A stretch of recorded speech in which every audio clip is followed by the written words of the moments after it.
আসসালামু আলাইকুম বন্ধুরা, স্বাগত আমার এই বাংলা রান্নাঘর উইথ শেরিনার চ্যানেলে।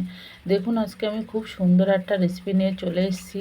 পুঁই শাকের মিচুলি। পুঁই শাকের মিচুলি কান্না খেতে ভালো লাগে, সবারই খেতে ভালো লাগে। তো এই মিচুলিটা কিভাবে রান্না করি আপনারা দেখুন। মানে রান্নাটা একদম সিম্পলভাবে করব। আর সবার প্রথমে মিচুলিটা কুটে বেছে ভালো সুন্দর করে ধুয়ে নিয়েছি। তারপরে আমি হাঁড়িতে তেল আর পেঁয়াজ ঝাল একসঙ্গে ভাজা করে লাল করে নিয়ে তারপরে আমি একটু রসুন থেতো করে দিয়ে আমি মিচুলিটা দিয়ে দেব।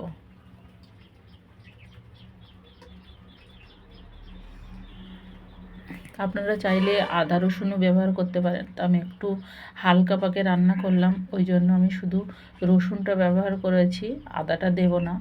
আর খুব সামান্য পরিমাণে দিলাম। আর এই যে কুচো যে চিংড়ি একদম বাজারে পাওয়া যায়, দেশি চিংড়ি যেটা, ওই দেশি চিংড়ি মাছটা আমি তেলের ভিতরে দিয়ে আমি একটু মানে যেন হয়ে যায় চিংড়িটা, সেইভাবে আমি হোপে নেব। যেহেতু চিংড়ি মাছের যে একটা গন্ধ, মানে কাঁচা কাঁচা গন্ধ, ওই কাঁচা কাঁচা গন্ধটা চলে যাবে, ভাজা ভাজা হয়ে যাবে। তারপর আমি মিচুলিটা দেব। আর সঙ্গে আমি লবণ, হলুদ আর একটু গুঁড়ো লঙ্কা দিয়েছিলাম। দিয়ে আমি দেখেন চিংড়িটা আমার হয়ে গেছে। এবারে আমি মিচুলিটা দিয়ে দেবো। এইভাবেও আপনারা সংক্ষেপে তাড়াতাড়ি করে চিংড়ি মাছটা আলাদা না ভেজে, যেহেতু ছোট ছোট চিংড়ি, ওই জন্য এইভাবে গন্ধটা মেরে নিয়েছি। আপনারা আলাদা ভাজা করেও দিতে পারেন, সেটাও হবে। আর যদি মনে করেন যে আমার সময় নেই, তাড়াতাড়ি করব, এইভাবেও দিতে পারেন। মিচুলিটা একদম গাছের মিচুলি, আমার ছাদ বাগানের মিচুলি। আর ছাদ বাগানে কত মিচুলি হলো, কালকেও আমি দুজনকে দিয়েছি তাদের মিচুলি। কত অনেকগুলো মিচুলি হয়েছে।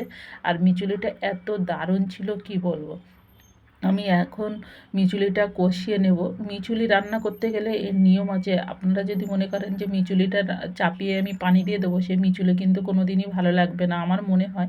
আমি শেখাচ্ছি না, এটা আমার মনে হয়, তাই আমি বললাম, আপনাদের সঙ্গে শেয়ার করলাম।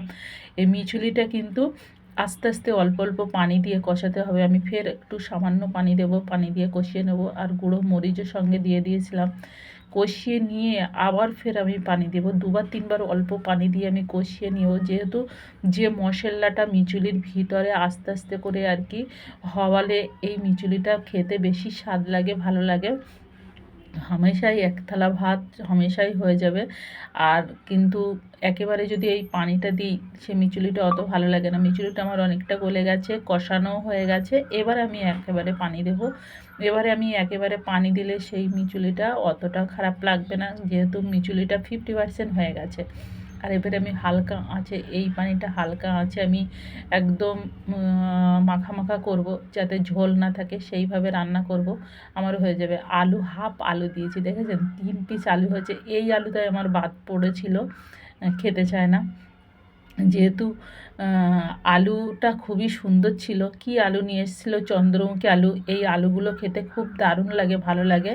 আর ছানা খেতে তো শীতের সময় খুব সুন্দর লাগে। আমার প্রায় হয়ে এসছে। প্লিজ প্লিজ প্লিজ আমার চ্যানেলটাকে সাবস্ক্রাইব করে শেয়ার করে সঙ্গে থেকে যাবেন, বন্ধু হয়ে যাবেন। আর বেল আইকনটিটা অবশ্যই টিপে দেবেন। আপনাদের জন্যই তো এত ভালোবাসা। আল্লাহ হাফেজ।